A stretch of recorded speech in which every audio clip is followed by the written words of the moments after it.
Okay, so this is ArtConvos. My name is Ashley Aaron, and today we have Rachel. What is your last name? Stovall. Yeah, so we have Rachel Stovall here, and she makes awesome ceramic things, and you make other things too, right? Yeah. What other I things do well, you make? I do pottery, I do sculpture, I do illustration, a lot of traditional illustration, but Photoshop too, just because I like how versatile it is. I've dabbled a little bit in animation, but I'm nowhere near good at it. But yeah.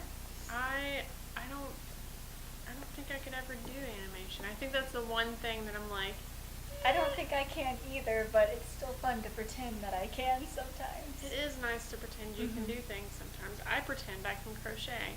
I pretend I can cross stitch. One day I will actually be able to do one of those two things. That day is not today though. It will be soon though. So today we're going to talk about a couple of different things because you graduated last year, correct? Right. So you've been out in the world trying to be a productive artist on your own, and with a lot of those things you can't, like, you need equipment. Like, Right. once you get out of school, you need a way to do things with a kiln.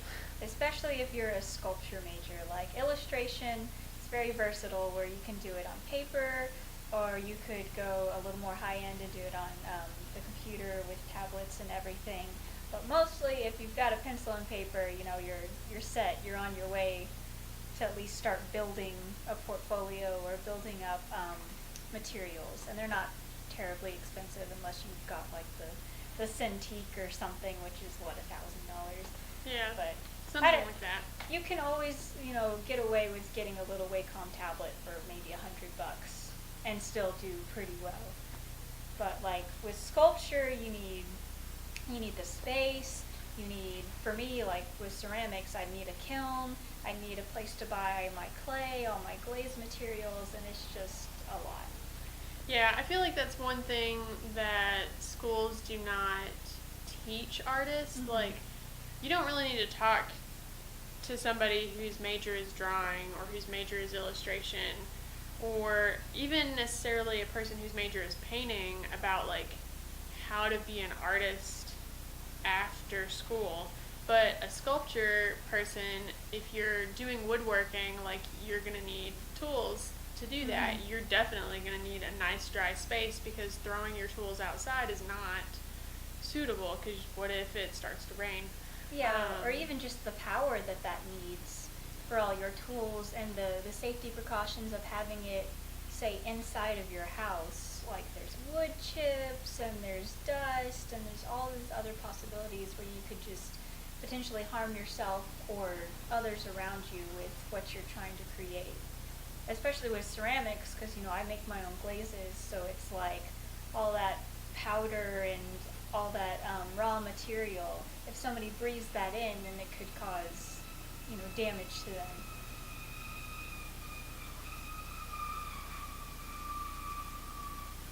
That person's car sounded like it had problems.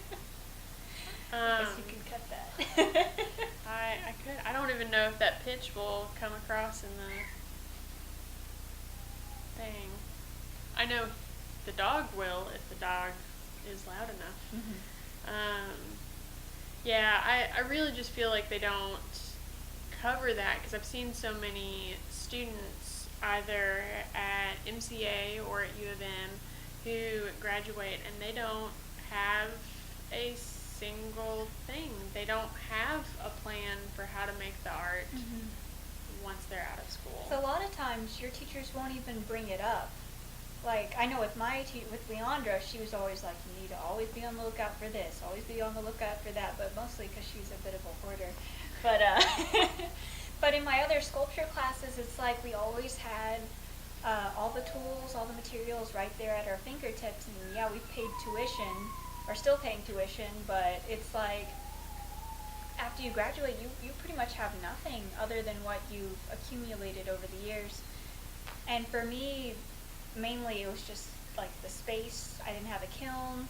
I kind of knew where to get clay. It wasn't until my senior year when I really got into pottery, and Leondra's my teacher, Leandra was like, you're using too much clay for this to be considered part of, your class or whatever. So I had to go find my own clay, and that was a struggle, because first I tried looking up how much it would cost to ship it, and it's, clay is heavy, and shipping a 50-pound box of clay is, $20-something, and I need maybe 500 pounds of clay to get anywhere. So I'd have to look all over the place. I started off with a local little ceramic shop, and they had one type of clay, and it just wasn't even good.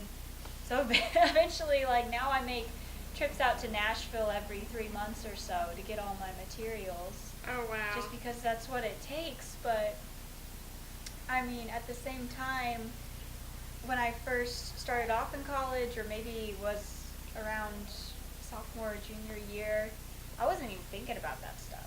I was just thinking about, what can I make next, and how can I learn this new technique or whatever, but I had no plans for after school. Yeah, I feel like once you hit your junior level coursework, that's whenever instructors need to start prepping you, and not just have it be a comment they make once in a semester, but have it be something that comes up regularly, hey, did you notice that there was a sale on this type of equipment, at this store, and it's this much, or right in the beginning, hey, remember, if you've got extra financial aid, you can buy equipment with that. Or even just hooking up eBay or Craigslist to your email and have them notify you when certain things pop up. I've got it set up to where if any kind of electric wheel or anything like that pops up on eBay, it'll tell me and be like, oh, there's an offer on this, did you want to place a bid? Nice. So that's a good way. You won't get it right away, and sometimes they're way too expensive on eBay or Craigslist, but sometimes you find that once in a lifetime sale where you get a wheel for $50 and now you're on your way, which is basically what happened for me. Awesome. I mean, my first wheel was free. I won't tell you who I got it from, because I don't think she'd like that. But I mean, it wasn't the best wheel, and it can't handle more than maybe 25 pounds, but it's still pretty good. That's 25 pounds more than nothing. Yeah. So. Yeah, it's better than just having a whole bunch of clay and nothing to do with it. Yeah. So. Well, that's awesome. So you found a way to start getting access to the tools that you need. Now, what about a kiln? How did you? That was a Craigslist thing. So I'm a very firm believer in just continually looking for these things, because if you don't look, you're never going to find it. Or if you only look once and there's nothing there at that time, then you're never going to find it. So Right. with a kiln, I'd been looking for maybe a year, It wouldn't be consistent. I'd go, oh yeah, I need a kiln eventually. Might as well check and see what the prices are for a used one. And eventually, I'd save tabs or, go to Craigslist and ask around and stuff like that. And even if it wouldn't work out, that'd always lead me to another thing or another person that would get me closer to what I wanted. Mhm. So eventually I got led to this woman on Craigslist who I'd contacted, I think, 2 years ago, and she was selling 2 kilns and about 300 molds at the time for $3,000. And I was like, oh, that's way too much. I can't afford this. But I'm going to ask her, if she'll sell just one of the kilns or cut the price or something. And she wouldn't, but I kept that tab. And then 2 years later, I looked back, and it was the same lady, and she was selling all that stuff for about $2,000 less. So now that I was ready for a kiln, and I had the funds, because I'd been saving maybe my last year of college for this situation, I had all the funds, and now I could be I could buy those kilns and have a place for them and be able to use them. Awesome. So even though I couldn't use it at the time, it was very useful in the future. Yeah, diligence. I feel like we just can't say enough about diligence. Just put it in your routine. I know some people, as soon as they get on their computer, they check Facebook, they check Tumblr, and then they go about whatever they're doing. But if you're like, all right, Facebook, Tumblr, Craigslist, and then go on, then eventually you're going to find something. And it'll just become a force of habit to you. Yeah, and it takes you like all of 1 second to look at a page and go, oh, hey, there's nothing new since yesterday. Yeah. Or there's 3 pieces of crap here that I can totally disregard. Yeah, getting stuff like that into your routine is really hard. Yeah, because you can feel very discouraged if you don't see anything and you feel like you need it right now. It can be very hard to keep looking or keep going, but you just got to keep persevering with it. Yeah, I'm admittedly not the best about used equipment because I have an issue with sourcing items. Like I don't like buying used items where then I'm gonna have to fight to figure out like, oh, a part needs to be replaced. Is the place that makes the part still in business? Yeah. Like I don't want to fight with that. I've had to do that way too many times. Something as simple as like my electric razor, like getting a new head for it takes scouring the internet before finding a place because it's so damn old. Yeah, looking up reviews of that item whenever it's new or used or whatever is really good. Buying from credible sellers, I guess. Yeah. But I, like all of my photography equipment, I've gotten new except for one camera. And that was a film camera that just was pretty handy and had its flaws, and we were ready to work with it. Because with a camera, it's pretty easy to fix it if you know how to fix cameras. I do not know how to fix cameras. I'll broach that bridge when I get to it. there's nothing wrong with that either. Like if you see a piece of equipment that's brand new and you can't afford it at the time, well then now you can make a goal to save up for it. I would put aside just $5 a month into my savings all during school. And right when I got out, it wasn't like a whole lot of money, but I still had enough to buy little things or just some basic startup equipment. Or even like every time you get a paycheck, just take 10% of your paycheck and put it away. You're not really going to miss it much, I guess. I don't know how much 10% of a paycheck is. But yeah, 10% of a paycheck is like,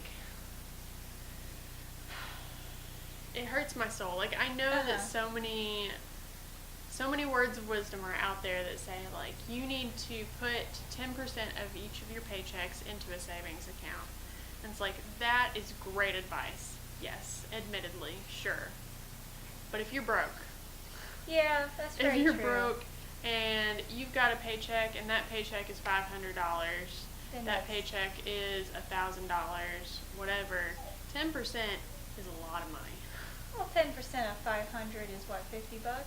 Yes, but I mean, if 500 is all you're getting, that's true. That's gonna bite. That $50 could be, 2 tanks of gas. That could be, groceries for your, week. That could be a lot of different things for people who only get $500 per paycheck. Well, then you'd move it to something small, like every time you get loose change in your pocket, or even if it's just $1 a week putting away that you would spend on Coke or candy or whatever little thing at the gas station. Which, by the way, is really hard whenever you don't get those types of things. Yeah.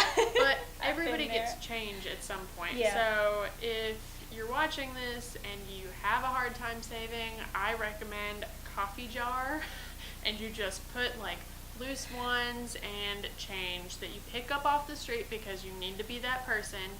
If you see a quarter, that's money. If you see a penny, every penny does count. Just pick it up and put it in a jar, and then one day when you're so broke that you have to go digging through the couch cushions, you've got money that you can take to a bank because you should be rolling your own coins and not using Coinstar, please and thanks. And there you go. You've got potentially $75. Or if you're my old grandma, then you've got over $200 in change that you can cash in and, buy groceries with or whatever. Pay a utility bill. It really doesn't matter. It could be frivolous even. But we rely on those tins just in case. But yeah, like budgeting, I'm not a budgeter. Budgeting is hard. And it's hard to stick to it. Like, you can do it for a month and feel great about yourself, but then next month you got a whole different set of problems, and it's hard to stay with that same budget. So I don't know, just create one month to month, and don't necessarily completely tie yourself down to it, but try to be sort of faithful to it. I'm not a great source on this because I'm a very loose budgeter. I'm just like, oh, I just won't spend money, and that's how I do things. But unfortunately, you have to pay bills, and you have bills to. Bills are real annoying that way. Yeah. So is food. Like, it costs money to eat. It's like, oh, body, you're hungry again? What? I fed you yesterday. Yeah. Trying to convince my body that I only need 2 meals a day, it's not working very well. It would be nice, though, because I could lose some of the Yeah. Shut up, Falcor. But, I mean, I have some friends who are, like, they feel like they're in a very tight situation, but then they'll spend money on very frivolous things. And there's nothing wrong with treating yourself or pursuing things that you enjoy, but if you're trying to be an artist and you're trying to build up that foundation, that needs to come first, especially if you want to make any money off of your art. Because, like, if you spend your money on all these toys and games and stuff, you're never going to make money off of those unless you're, I don't know, I know YouTubers do a bunch of gaming channels and stuff like that, but still, it's like if you want to make money on your art, then make that a priority behind all your bills and your food and, your health. Right. But I'm still learning how to do that. I've heard a lot of people recently, in the professional practices course at U of M, we had a lot of people come in and sit and talk to us. So, hearing a lot of people say time management, which I never really understood the validity of until I had like one particularly hard semester at MCA, and whoever the person was at the time, like, sat down with me and every like hour had it mapped out, like, was I going to be in the car driving? Was I going to be at work? Because at that point I was working full-time and going to school part-time, and that was really rough. So we mapped it all out, like, from the moment I woke up, like, everything. And I just recently started doing that for myself, and even breaking it into 30-minute increments, because there are certain things that I really hate to do. Just as a human, I hate to do them when I am told that I have to do them. Like cleaning, I will clean when I'm damn well ready. Or yard work. Like, I like the idea of yard work, but when it's 90 degrees outside and sunny, I don't like the idea of yard work anymore. So, like, breaking those into, okay, so 30 minutes, 3 days a week, on different days, I'm going to clean something, anything, doesn't matter. 2 days a week, I'm going to do yard work or gardening, whichever. They both involve outside. And that was good. Like, I was able to stick to that schedule for about a week until we got kittens, and the entire schedule went out the window. But tomorrow we're redoing the schedule, and we're going to stick to it unless important things like interviews, or we're prepping for a yard sale at my grandma's house. So that involves me going out there sometimes when it's not raining like it is right now. yeah, writing stuff down, I did that all in college. Like, I'd just take my phone and I'd write down the things that were absolutely necessary for me to do first, and then all the things that I wanted to accomplish or that didn't have such a strict deadline. And that way I had all my ducks in a row, and like I knew, like I had a checklist, things that I could check off and feel accomplished and all that nonsense. And then just having, like you said, just having a schedule laid out. It's kind of like making a contract with yourself.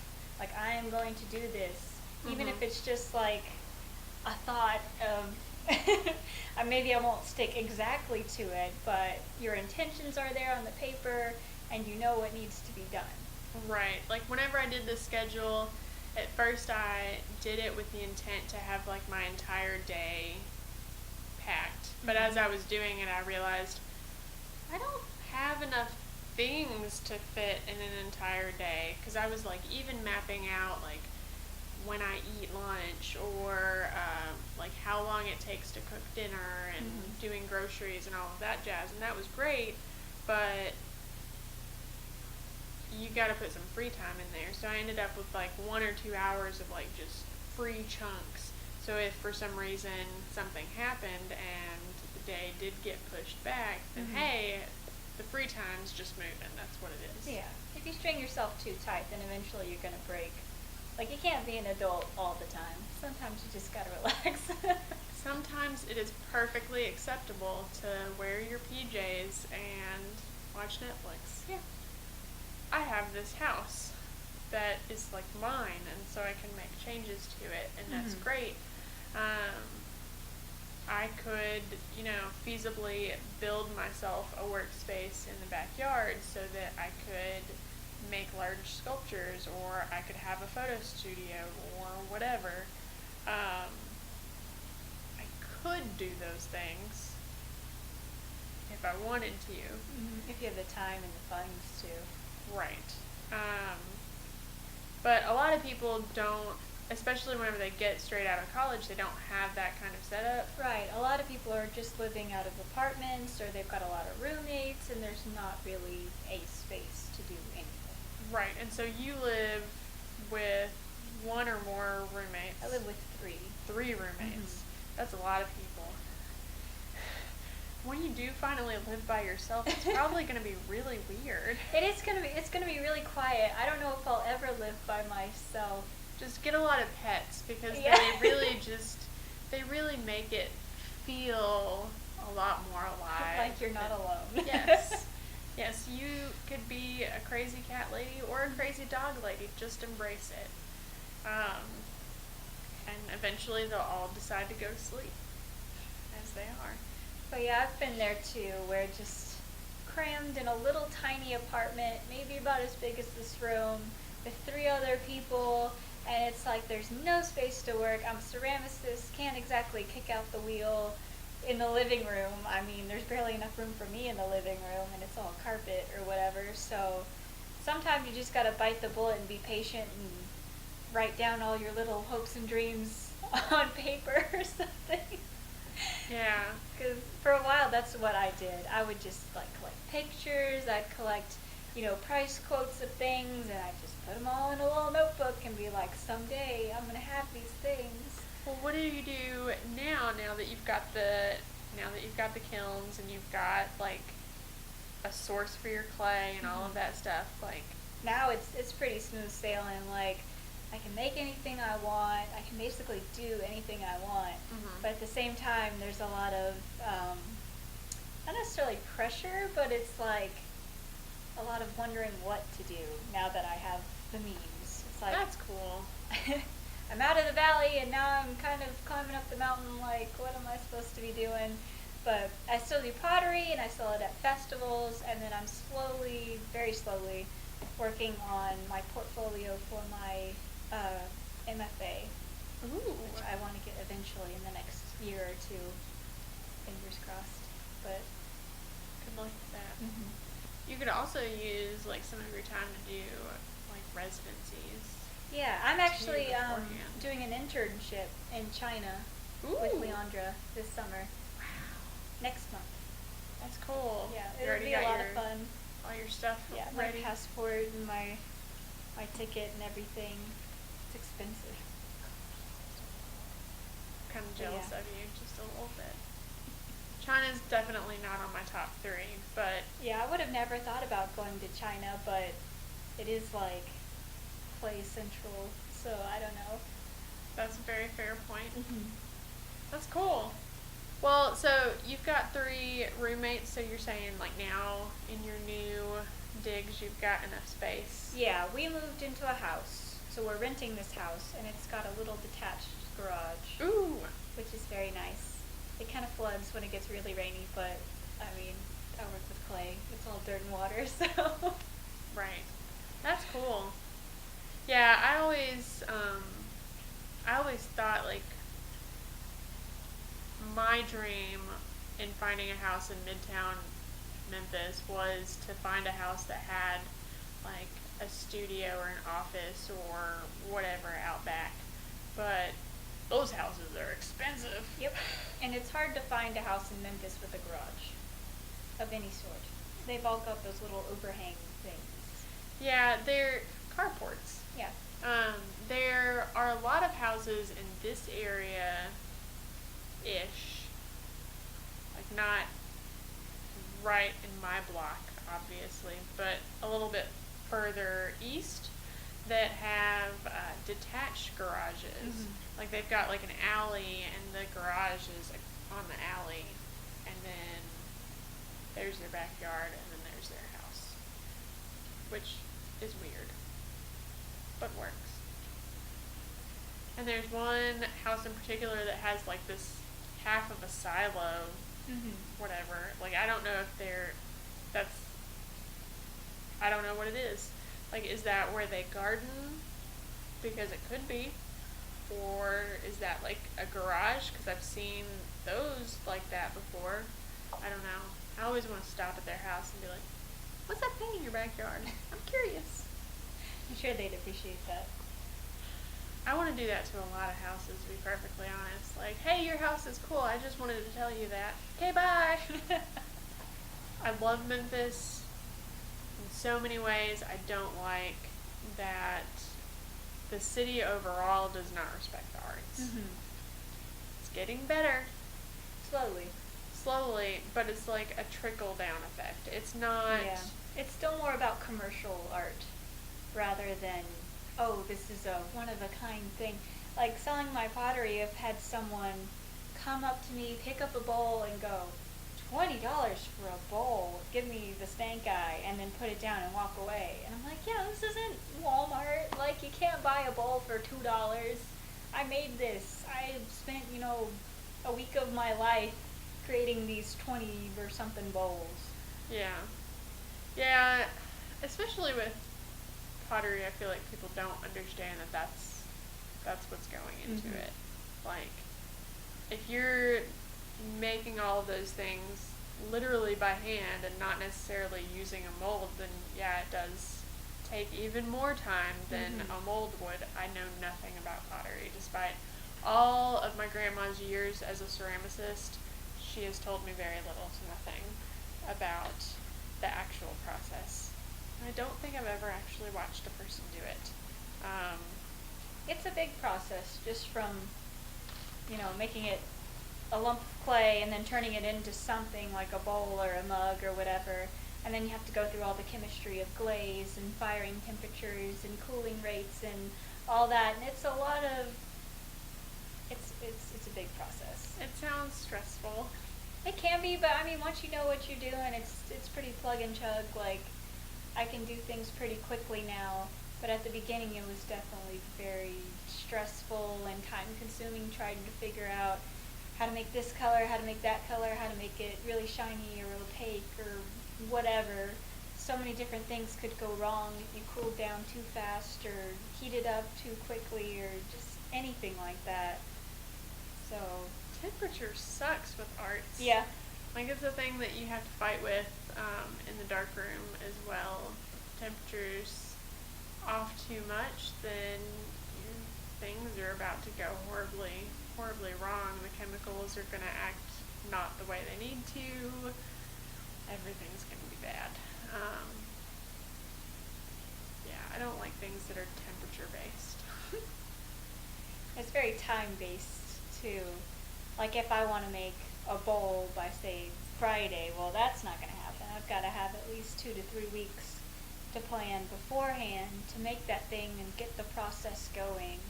It's like I can't just pull an all-nighter. No, I have to wait on the kiln to do a lot of the stuff to cool down and heat up, and it's just it's very much about time management, which has really helped me with my time managing skills, because I've had to force myself into good habits in order to produce good work. Awesome. Now, are you also selling your stuff online? Yes, I actually have a website, which is just my name, rachelstovall.com, which I have images up and everything. Usually I just get people to email me if they want to buy something directly, although I do have a very small Etsy shop. I'm not crazy about Etsy, because they're turning very kitschy very quickly. So Yeah, I do feel like somebody somewhere on the Etsy team needs to stop and like start going through things. Like maybe separate their stores better. Like I know they separated it eventually to where it was like vintage and handmade and yeah, there's a little more something else. category now, but they're like those advertisements that you can pay for. Like if I'm looking for something handmade, I promise you I still find vintage crap. And it's like it may be vintage and handmade, but if it's vintage and was not like recently made, then it needs to go in vintage. or somebody repainted a table and now they're trying to sell it to you. It's like, I could repaint a table. Yeah. That's real easy. But if you made that table from, the ground up, now we're talking, that's pretty cool. It's like, otherwise I can just go to, Pier 1 or something and... Or heck, the thrift store. Yeah, the thrift store, and just do it all myself for $20. Or just take a drive down like any really busy street and somebody probably threw out a table. Yeah. Yeah, I totally just lost whatever I was going to say. That was overdue, and I blame it on the dogs. I see you. Bogging up the window, my dog does that too. That little jerk. Why is he staring at me? That's why he's staring at me, because it's dinner time. Oh. Well, I guess we could wrap it up here. I mean, I've said pretty much everything I was going to say. That was good. I think that was good. I think that was a good episode. Alright. Well, cool. Thank you for being part of the video. Thanks for having me. That was awesome. That was